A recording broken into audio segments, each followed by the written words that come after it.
Welcome back to this channel. We are telling stories for all ages. A story that can soothe your mind. So sit back and relax. Let us begin. Continuing the third chapter of Danny, the champion of the world. Cars and kites and fire balloons. My father was a fine mechanic. People who lived miles away used to bring their cars to him for repair rather than taking them to their nearest garage. He loved engines. A petrol engine is sheer magic, he said to me once. Just imagine being able to take 1,000 different bits of metal, and if you fit them all together in a certain way, and then if you feed them a little oil and petrol, and if you press a little switch, suddenly those bits of metal will all come to life. And they will purr and hum and roar. They will make the wheels of a motor car go whizzing round at fantastic speeds. It was inevitable that I too should fall in love with engines and cars. Don't forget that even before I could walk, the workshop had been my playroom. For where else could my father have put me so that he could keep an eye on me all day long? My toys were the greasy cogs and springs and pistons that lay around all over the place, and these, I can promise you, were far more fun to play with than most of the plastic stuff children are given these days. So, almost from birth, I began training to be a mechanic. But now that I was 5 years old, there was a problem of school to think about. It was the law that parents must send their children to school at the age of 5, and my father knew about this. We were in the workshop, I remember, on my 5th birthday when the talk about school started. I was helping my father to fit new brake linings to the rear wheel of a big Ford, when suddenly he said to me, "You know something interesting, Danny? You must be easily the best 5-year-old mechanic in the world." This was the greatest compliment he had ever paid me. I was enormously pleased. "You like this work, don't you?" he said. "All this messing about with engines." "I absolutely love it," I said. He turned and faced me and laid a hand gently on my shoulder. "I want to teach you to be a great mechanic," he said. "And when you grow up, I hope you will become a famous designing engineer, a man who designs new and better engines for cars and aeroplanes. For that," he added, "you will need a really good education. But I don't want to send you to school quite yet. In another 2 years, you will have learned enough here with me to be able to take a small engine completely to pieces and put it together again all by yourself. After that, you can go to school." You probably think my father was a crazy trying to teach a young child to be an expert mechanic, but as a matter of fact, he wasn't crazy at all. I learned fast and I adored every moment of it, and luckily for us, nobody came knocking on the door to ask why I wasn't attending school. So, 2 more years went by, and at the age of 7, believe it or not, I really could take a small engine to pieces and put it together again. I mean, properly to pieces, pistons, and crankshaft at all. That time had come to start school. My school was in the nearest village, 2 miles away. We didn't have a car of our own. We couldn't afford one, but the walk took only half an hour, and I didn't mind that in the least. My father came with me. He insisted on coming, and when school ended at 4 in the afternoon, he was always there waiting to walk me home. And so life went on. The world I lived in consisted only of the filling station, the workshop, the caravan, and the school. And of course, the woods and fields and streams in the countryside around. But I was never bored. And so life went on. The world I lived in consisted only of the filling station, the workshop, the caravan, the school, and of course the woods and fields and streams in the countryside around. But I was never bored. It was impossible to be bored in my father's company. He was too sparky a man for that.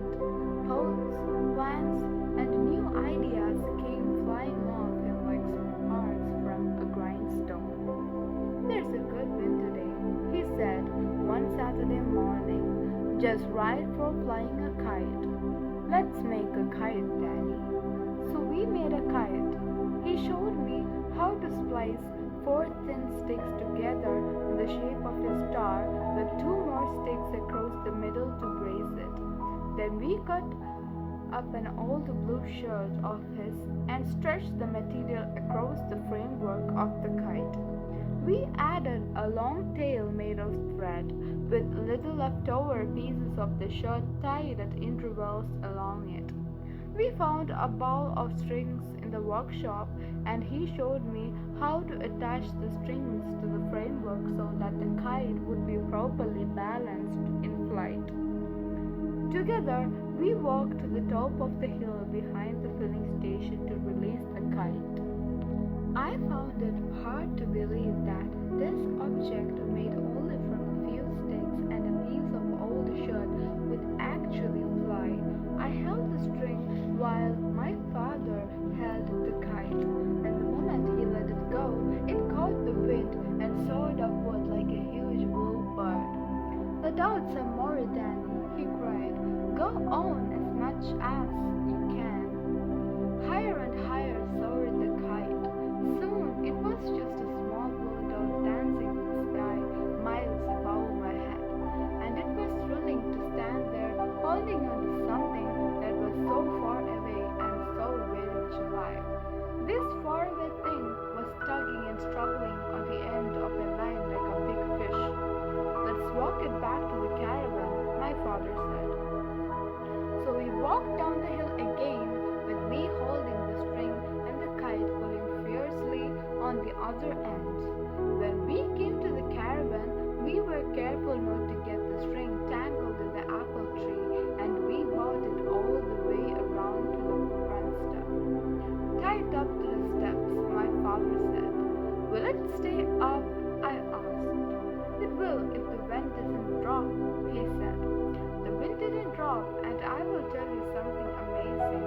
That kite stayed up there all through the night, and at breakfast time next morning, the small blue dot was still dancing and swooping in the sky. After breakfast, I hauled it down and hung it carefully against the wall in the workshop for another day. Not long after that, on a lovely still evening, when there was no breath of wind anywhere, my father said to me, "This is just the right weather for a fire balloon. Let's make a fire balloon." He must have planned this one beforehand, because he had already bought the 4 big sheets of tissue paper and the pot of glue from Mr. Whitson's bookshop in the village.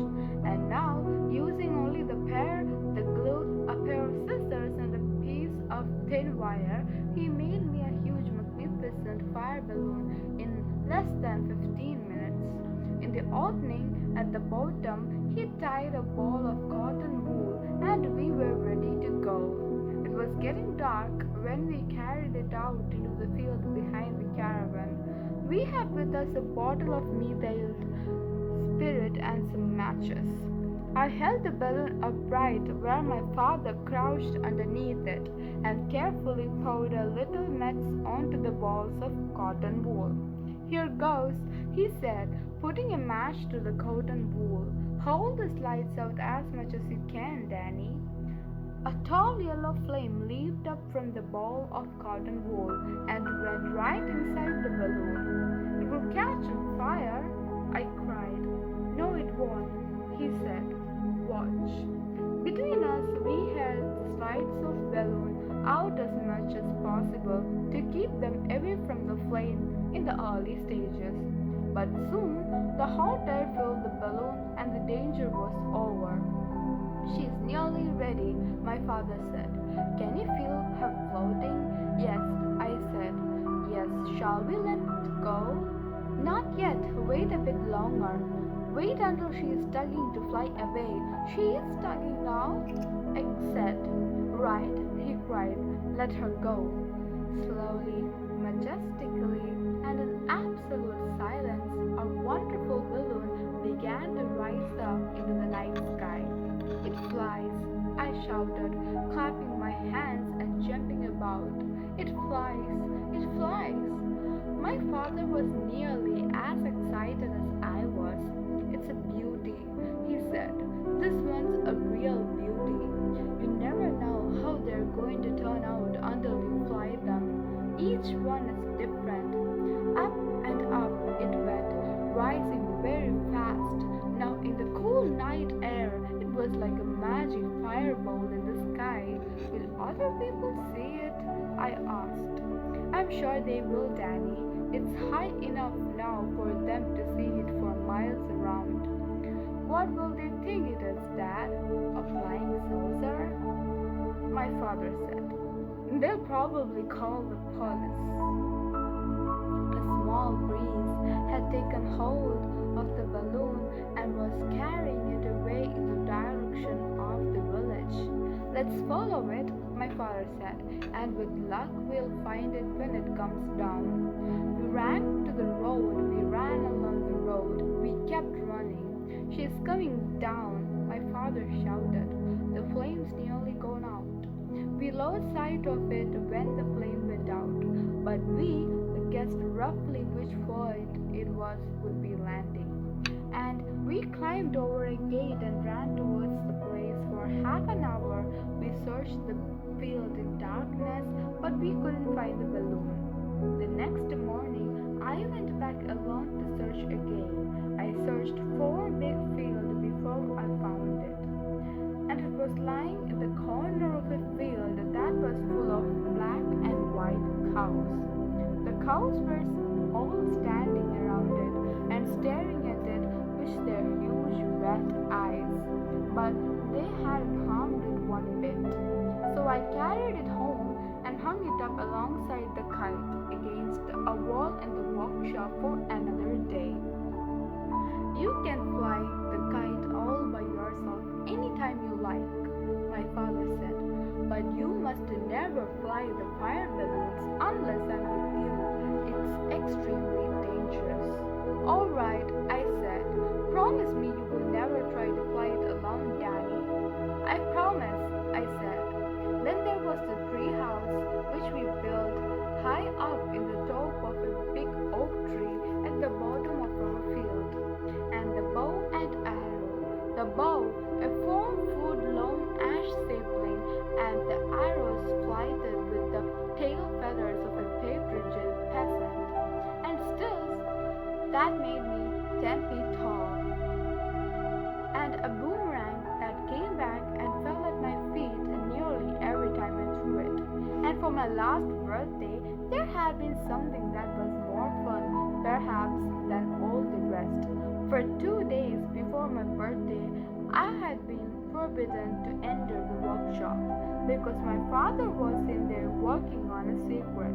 And on the birthday morning out came an amazing machine made from 4 bicycle wheels and several large soap boxes. But this was no ordinary whizzer. It had a brake pedal, a steering wheel, a comfortable seat, and a strong bumper to take the shock of a crash. I called it Swapo, and just about every day I would take it up to the top of the hill in the field behind the filling station and come shooting down again at incredible speed, riding it like a bronco over the bumps. So you can see that being 8-year-old and living with my father was a lot of fun, but I was impatient to be 9, and I reckoned that being 9 would be even more fun than being 8. As it turned out, I was not altogether right about this. My time there was certainly more exciting than any of the others, but not at all. It was exactly what you would call fun. Third chapter ended here, and tune in for more chapters. And give us a big support by sharing the video, giving us a like, and subscribing to our channel. Thank you.